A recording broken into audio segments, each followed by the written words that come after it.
भिड बिथोलियो के भिड बिथोलियो नि त अनि आने यता भिड बिथोलियो के केटाहरुले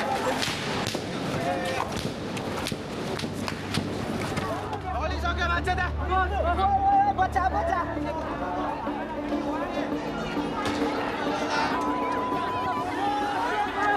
यस्तो छ पुलिसले look at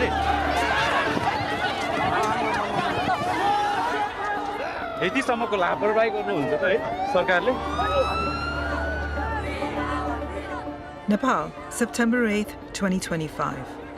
On the streets of Kathmandu, Gen Z protesters call for change and are met with tear gas and live fire.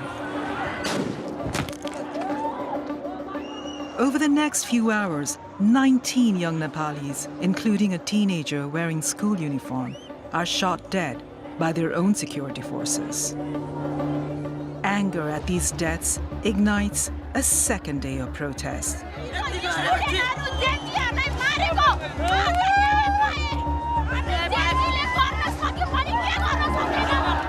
And this time, it cannot be contained.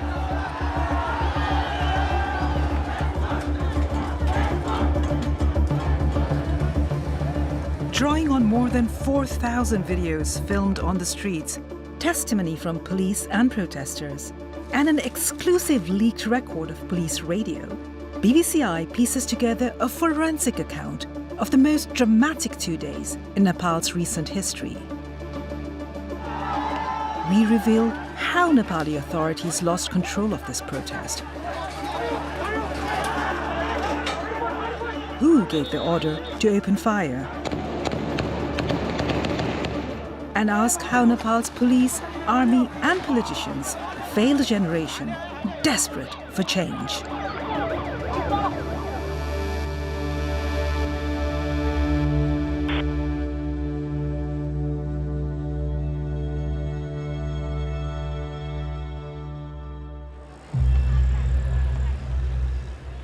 Behind those 48 hours of rage and bloodshed lay years of quiet frustration. Nepal abolished its monarchy in 2008 after a decade-long civil war.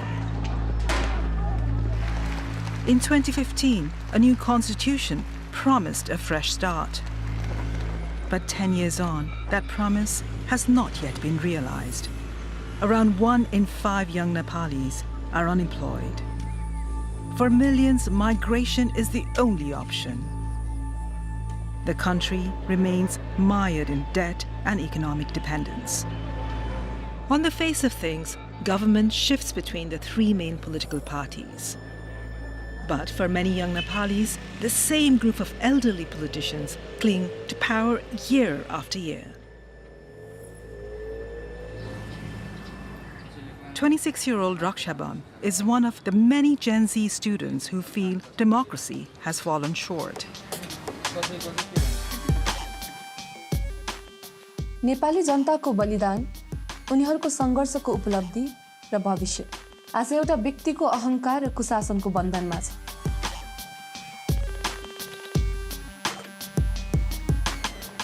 सौदेखिको हामीले जुन अनुहारहरू repeatedly हेरिरहेका थियौँ, ती अनुहारहरूले हामी प्रति गरेको जुन व्यवहार थियो, त्यसप्रति हामी एकदमै आजित भइसकेका थियौँ कि हाम्रो पुस्ता बनाउन अझै। किनभने उहाँहरूले सडकमा के भइरहेको छ, सडकको आवाज के हो भनेर बुझ्नै खोज्नु भएन कहिले पनि।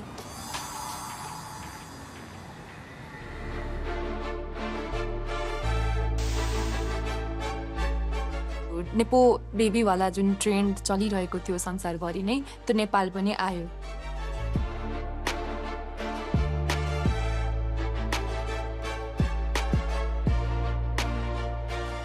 हाम्रो नेताहरूको जीवनशैली, उहाँहरूको छोराछोरीको जीवनशैली र हामी आम जनताको जीवनशैलीमा चाहिँ यत्रो ठुलो असमानता रहेछ। We wake up, work hard, pay taxes, but those in power, they keep on stealing. त्यो भइसकेपछि सोशल मिडिया ट्रेन्ड चाहिँ त्यही अनुसार चल्छ नि त। विभिन्न नेताहरूको छोराछोरी अथवा नेताहरू एक्सपोज हुँदै थिए। It is time we call out these people and make these people feel accountable for their choices.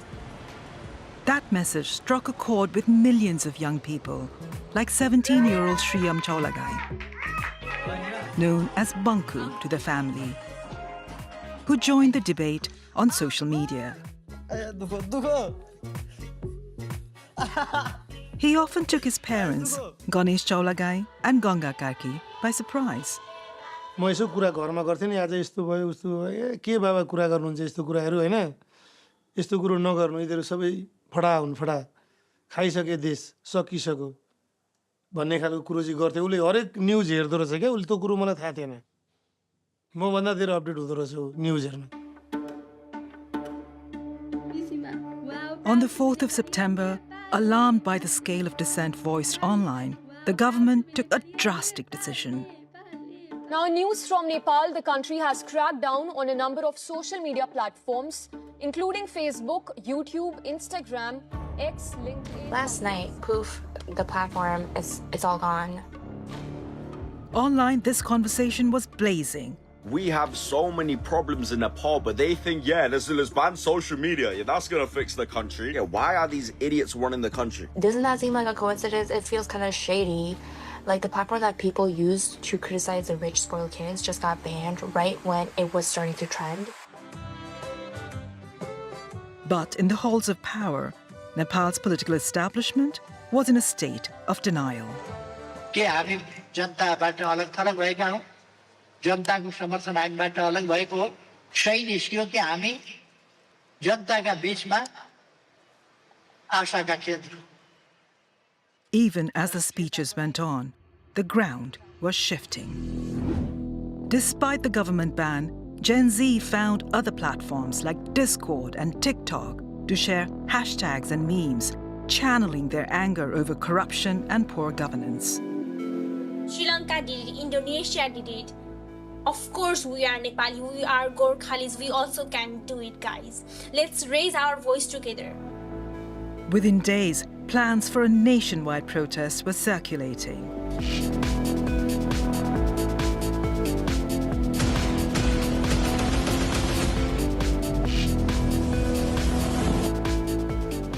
A Discord server, Youths Against Corruption, emerged as the central hub for coordination and discussion. Organizers agree on a meeting point, 9 a.m., Maitigar Mandala in central Kathmandu.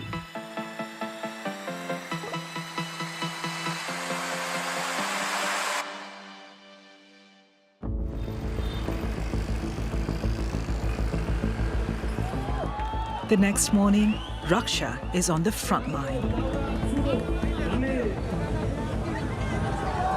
आज हामी सार्वजनिक सम्पत्ति नष्ट गर्दैनौं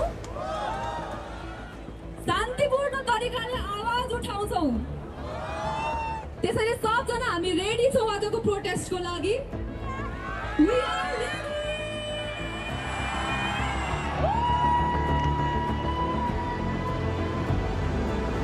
At around 10:30, the crowd moves forward along Madan Bhandari Road. Government intelligence had predicted 3,000 protesters, but tens of thousands turn out.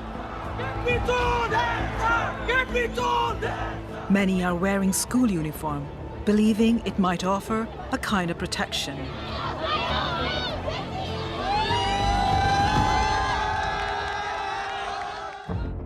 The protesters are heading for Nepal's parliament. But before they get there, they hit a barricade.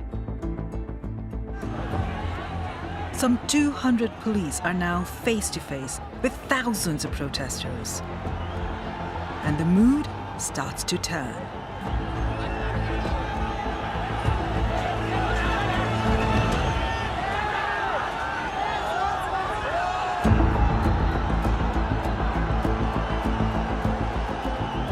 At 11:47, a group of demonstrators finds a way around the cordon.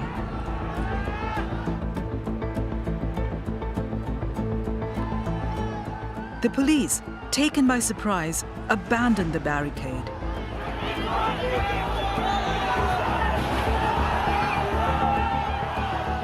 And the crowd surges towards Parliament. The organizers had called for a peaceful protest. But already, this was getting out of hand.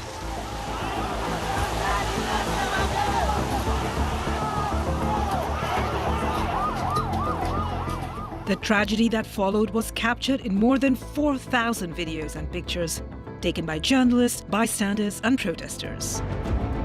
We spent months collecting and analyzing this evidence, as well as sourcing exclusive accounts from police.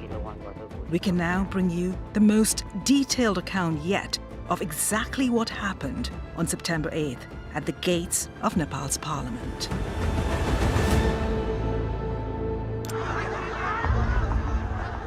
At 11:58, protesters face off against armed police.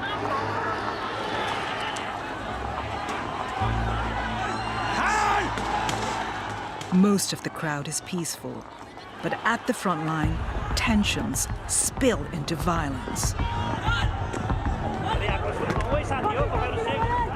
Some protesters climb onto the roof above the entrance gate to Parliament.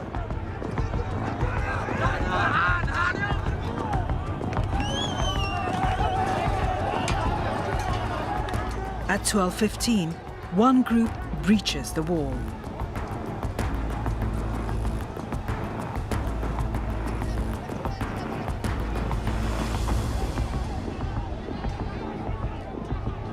They're quickly pushed back by police. On Discord, some protesters start to worry.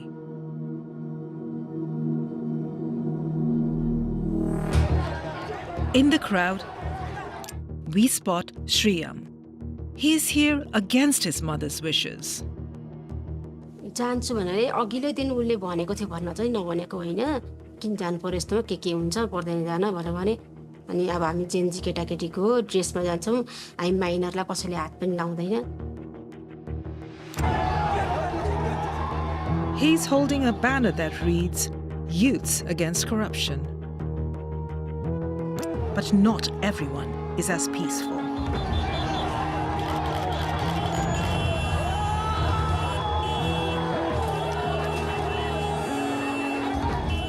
At 12:30, a curfew is declared. The gathering is now illegal. Word spreads from phone to phone.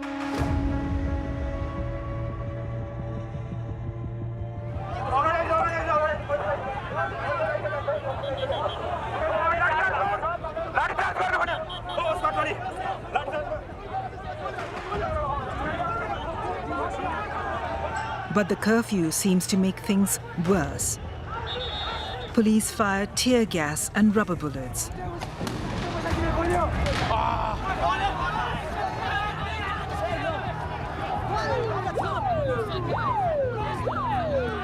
But their response is chaotic. Some even throw stones back at protesters. Seeing the gatehouse on fire, panicked officers radio for help, asking their superiors for permission to use live ammunition. We know this because the BBC has obtained a leak of the police radio log that day. This document has never been made public. It reveals that it's now at 12:40 that the authorization to use force is given.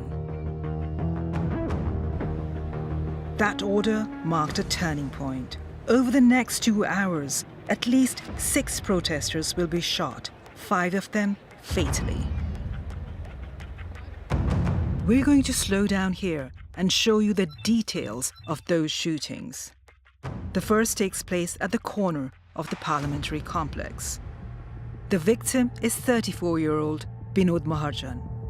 We found no video of the shooting, but at 1:15, we see Binod carried away with a critical injury to the head.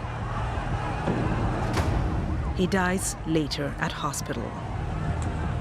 On Discord, news of live fire spreads quickly.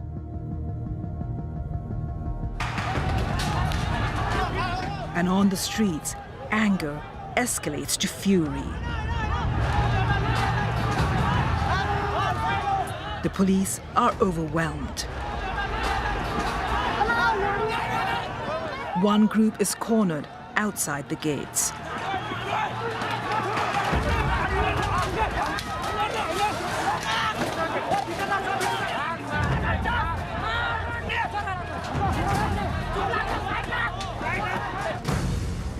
At 1:42, our police timeline records the panic among officers. Police bleeding profusely and about to be killed. Shooting at main gate may be necessary. The assault lasts for 4 minutes. Eventually, they use tear gas to drive back the crowd and retreat into the grounds of Parliament. Guys लोग परिवर्तनको लागि यतिको क्रान्ति खोजेको थियो सायद देशले गोली बर्सात भइरहेको छ खासै न कतिजनाको मृत्यु भइसक्यो कतिजनालाई घाइते भएका छन् हैन एक पछिबाट हेर्ने हो भनेदेखि चाहिँ पुलिस सरकार पनि बिचरा माया लाग्यो. The next order to come through police radio is unambiguous. Open fire to establish safety. Regain control of situation. The next person to be shot is 27-year-old Kamal Ghimire. At 1:48, we find him on the opposite side of the avenue. This is the view from Kamal's own phone. He records a group of police officers, at least 2 of whom are armed with handguns. Kamal then walks away from the front lines. His camera captures this man throwing a stone at police. And then Kamal falls.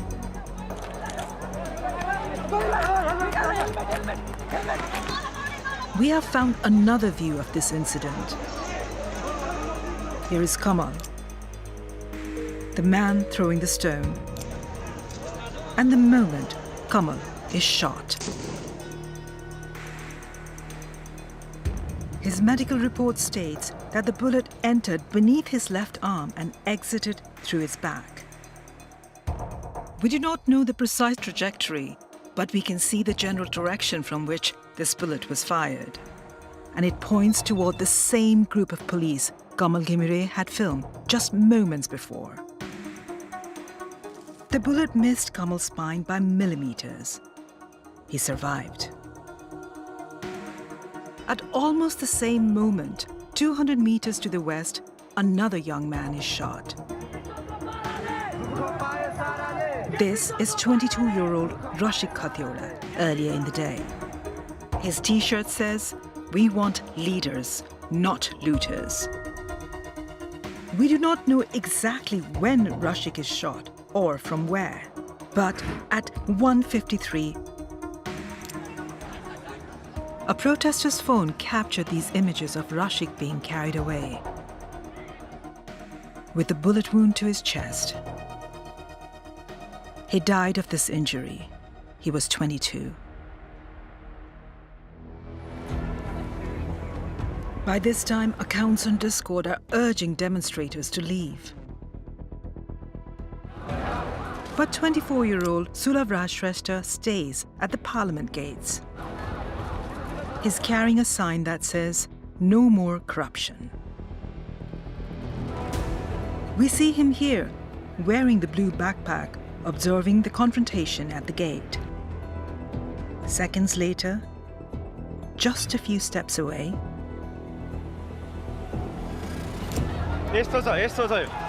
look at it. Sulav is dead.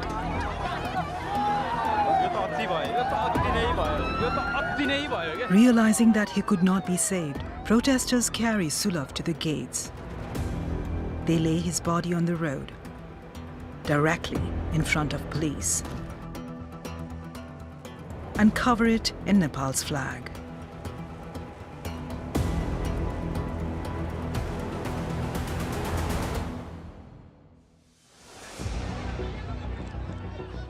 Among those who witnessed the shooting was 17-year-old Shriyam Chaulagai, the boy in school uniform. Minutes later, closer to the junction, we catch Sriam again. Ahead of him, a group of protesters is pelting the police with stones.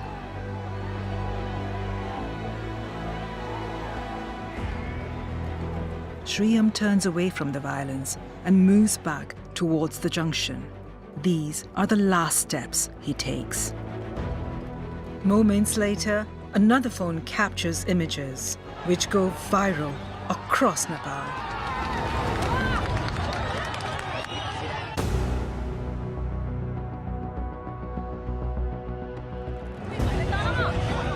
Bleeding heavily from a gunshot wound to the back of the head, Sriam is carried across the road.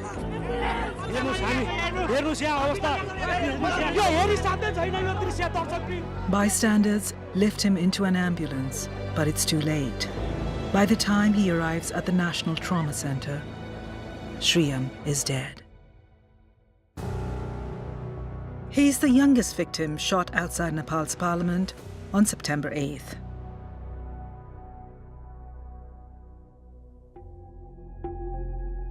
Nepal's Gen Z protesters have always maintained that Binod, Rashik and Sriam were killed by police, but none of those shootings was captured on camera. The next person to be killed, Yogendra Nupani, is shot just a few steps away. And this time, we have the clearest evidence yet that, as Yogendra fell, shots were being fired from inside the grounds of Parliament. Just 90 seconds before this shooting, vlogger Nishad Dahal turned his camera towards the grounds of Parliament. Pay attention to this group of police officers. At exactly 2:21, they move towards the wall, separating Parliament from the street.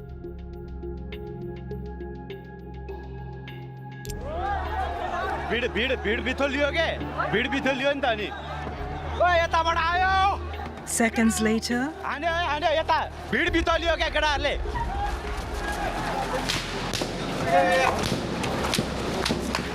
we hear 7 gunshots and see Yogendra bleeding to death on the ground. This camera angle does not reveal who shot him. But we found another clip of the same moment, filmed from a few steps further along the pavement.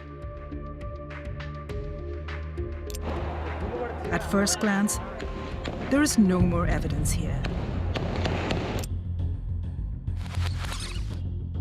But if we zoom in and stabilize the footage, we can clearly see gunshots.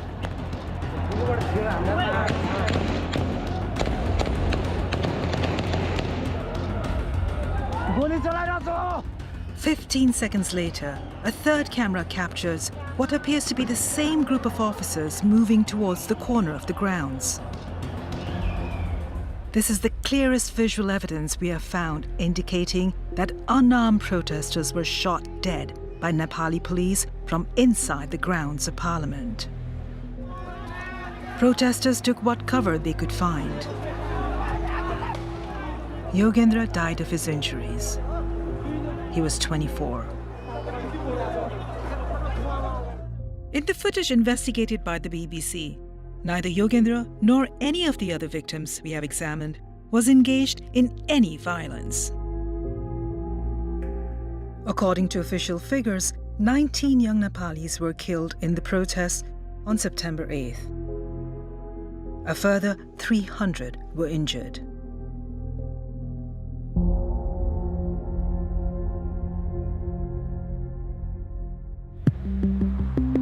So how did the police come to fire on their own citizens?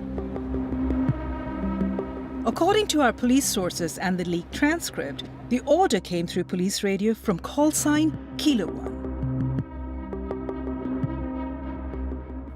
हाम्रो केही साथीहरू गम्भीर रूपमा घाइते भए हामी मध्ये एकजनाले उद्धारको लागि भन्यो किलो 1 बाट गोली चलाउने आदेश आयो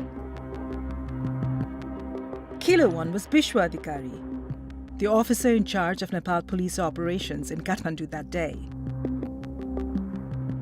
But Kilo 1 was not at the top of the chain of command. The police log reveals the first order to use force came from a more senior officer using the call sign Peter 1. Curfew already in place. No further need to obtain permission. Deploy necessary force. Peter 1 was Chandrakubir Khapung, Nepal's most senior officer, the Inspector General of Police. He has denied responsibility.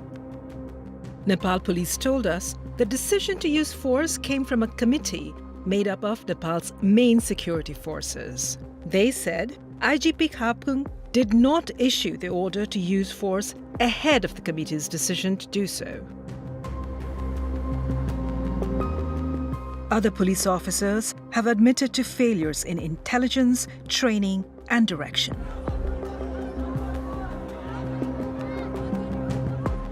They also blame the army for failing to support them. But most are haunted by what happened. त्यो दिन भिड नियन्त्रण गर्नुको सट्टा हाम्रो टिमले उनीहरूलाई शत्रु जस्तै ताकेर गोली चलायो.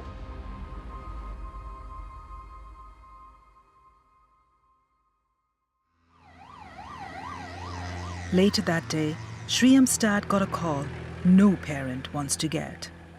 त्यसो त बङ्कुलाई ट्रमामा ल्याएको रहेछ. ट्रमामा आउनु पर्यो तपाईँ भन्नु. एक ठाउँमा अलिकति भिडभाड थियो के गेटदेखि अलिकति ओरा. के को भिडभाड रहेछ भने यसो उठेर हेरेको त नेम लिस्ट टाँसेको रहेछ. एक नम्बरमा श्रेम चौलागाई भनेर.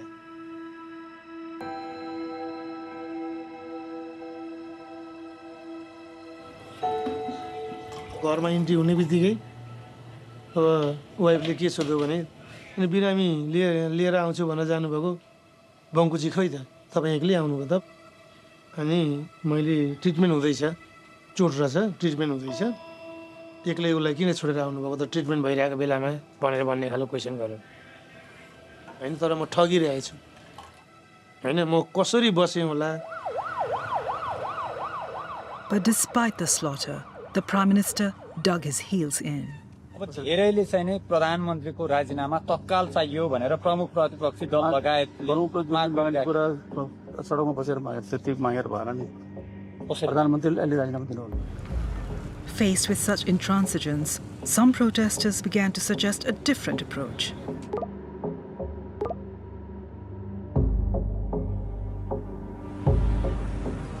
त्यो रात चाहिँ कहिले बिहान होला र कहिले फेरि यो सरकार विरुद्ध यसले उचालेको कदम विरुद्ध फेरि सडकमा जान पाइएला भन्ने बिहानको प्रतीक्षामा थिएँ म.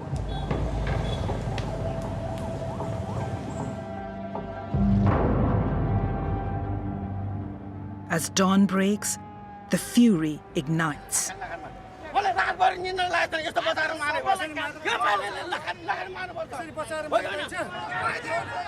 At first, Nepal's authorities had a plan. Regular police units would contain the crowds, backed by the armed police force, with the army held in reserve. Security forces are deployed in and around the parliamentary complex.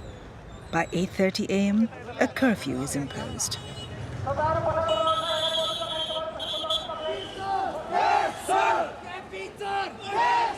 But the crowds do not back down. Again, Raksha is among them.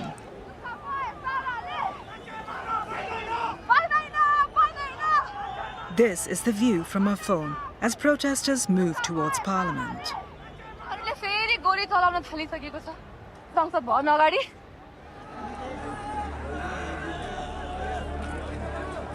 By 9, things are getting ugly. Crowds morph into mobs.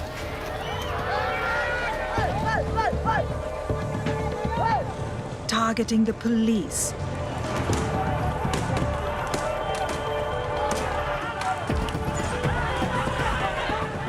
The homes of political leaders.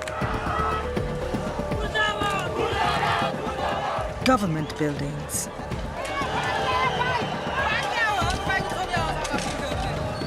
And even private property belonging to those perceived to be close to power. The violence circulates online in real time.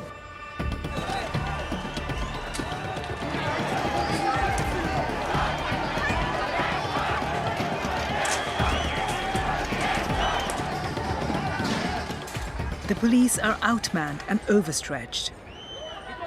Officers say the support promised by the armed police force and the Nepal army never arrived. At around 1, the police appear to give up the attempt to control the mob.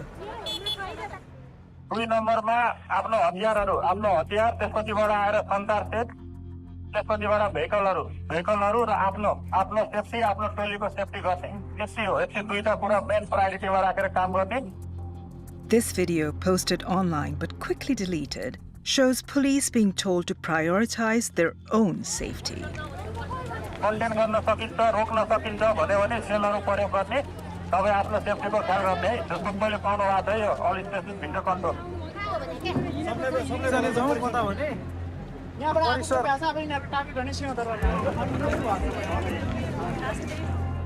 With the police in retreat, chaos reigns.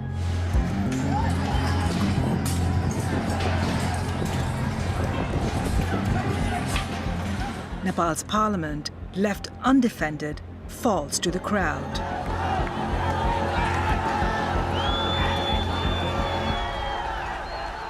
By 2, it's under their control.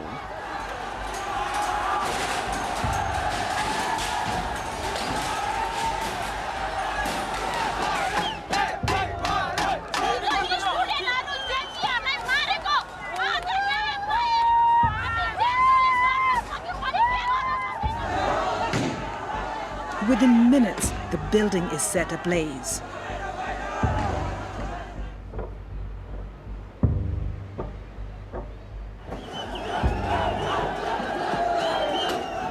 Crowds breach the Supreme Court and Singadarbar, the historic compound housing most government ministries.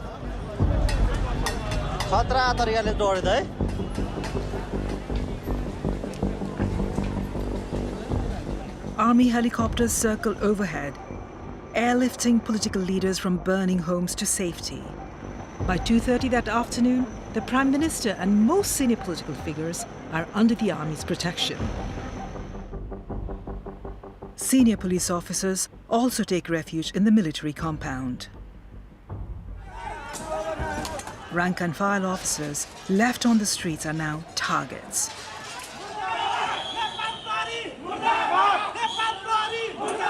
Some are stripped of their uniforms and publicly humiliated.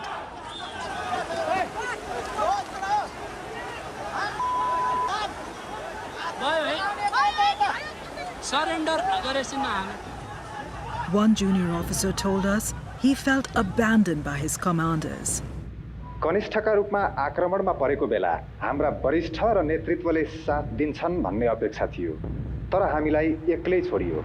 आवश्यक कदम चालिएन। हामीले आफूलाई अभिभावकविहीन महसुस गर्यौं। उनीहरूले आफूलाई त जोगाए, तर के गर्ने, के भइरहेको छ भन्ने बारे हामीलाई जानकारी समेत दिएनन्। There are widespread allegations that thugs and infiltrators in the pay of political groups were behind the violence. We can't rule that out, but we found no concrete evidence. Violence spreads beyond Kathmandu, across the country.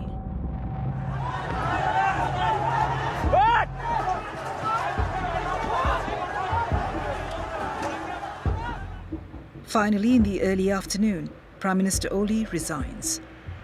एक हिसाबले लाग्यो कि हामीले देश अब हाम्रो भयो हैन, हामीले यस्तो अहंकारी, यस्तो सरकारलाई घुँडा टेकायौं भन्ने खुसी पनि थियो त्यो बेलामा र एक प्रकारको हामी वेदनामा पनि थियौं। हामीले आर्मीलाई रिक्वेस्ट गर्यौं, प्लिज है अब यस्तो तपाईहरुले रोकिदिनुस्, तपाईले कन्ट्रोल गरिदिनुस् भन्ने खालको, यो पीस मेन्टेन गरिदिनुस् भन्ने खालको आग्रह गर्यौं।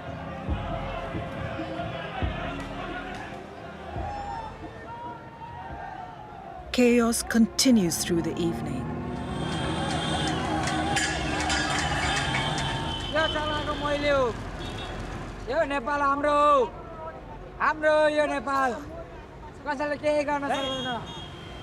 By nightfall, Hundreds of buildings are burning. Banks and armories looted. More than 13,000 prisoners are broken free. 3 police officers killed, and at least 50 more Nepalis are dead. At 9, the army finally steps in.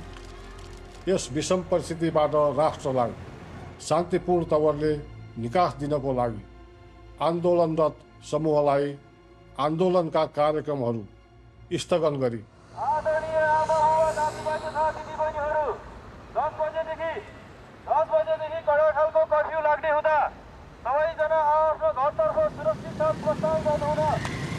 The army's intervention brought an end to 2 days of chaos and bloodshed. But many Nepalis felt they'd left it too late. Nepali सेनासँग प्रशस्त सैनिक थिए. सर्वसाधारणमाथि गोली चलाउनु पर्ने आवश्यकता थिएन. मुख्य सडकहरूमा 100 देखि 150 सैनिक तैनात गरे मात्र पनि पुग्थ्यो. यसरी ठूलो राष्ट्रिय क्षति टार्न सके. तर प्रहरी सबैभन्दा बढी मार सहेर बसेपछि मात्रै उनीहरू श्रेय लिन आएका जस्तो महसुस हुन्छ.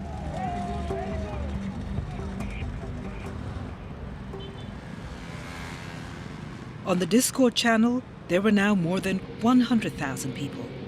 Just 48 hours earlier, they'd been planning a protest. Now, with the government deposed and the country in flames, they were debating Nepal's future.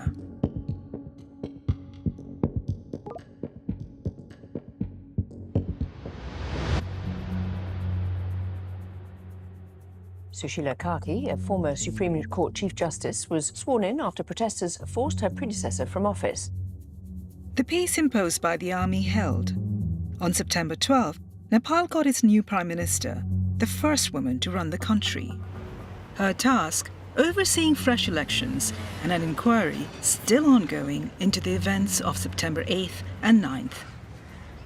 At the heart of that inquiry is a simple question. Who was responsible for the killings that set the country alight? Already, key people in the chain of command are blaming each other. Our sources say the authorization to use force came from Nepal's top police officer, Chandrakuber Kapu, call sign Peter 1. The police in turn say the decision came from the District Security Committee, headed by Chief District Officer Chabilal Rizal. Rizal has denied responsibility. So has the then Home Affairs Minister Ramesh Lekhak. Even the former Prime Minister, KP Oli, refuses to admit any fault. अनि जिम्मेवार हुनुपर्छ भने कुन देशमा जिम्मेवार को होस् रङ्गभेदका कारणले घाँटी थिचिएर मर्दा राष्ट्रपति जिम्मेवार हुन्छ कि While police and politicians pass the buck, the families of those killed are mourning their loved ones.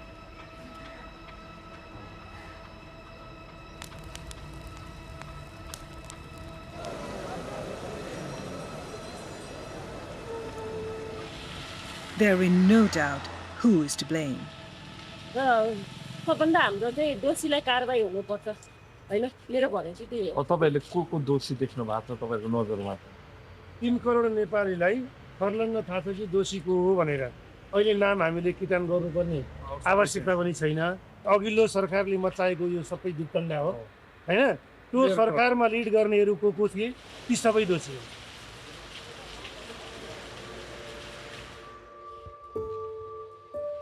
हाम्रो सपना सबै चकनाचुरै भयो उनीहरूको लागि त एउटा विद्यार्थी गयो हाम्रो लागि त एउटा संसारै गयो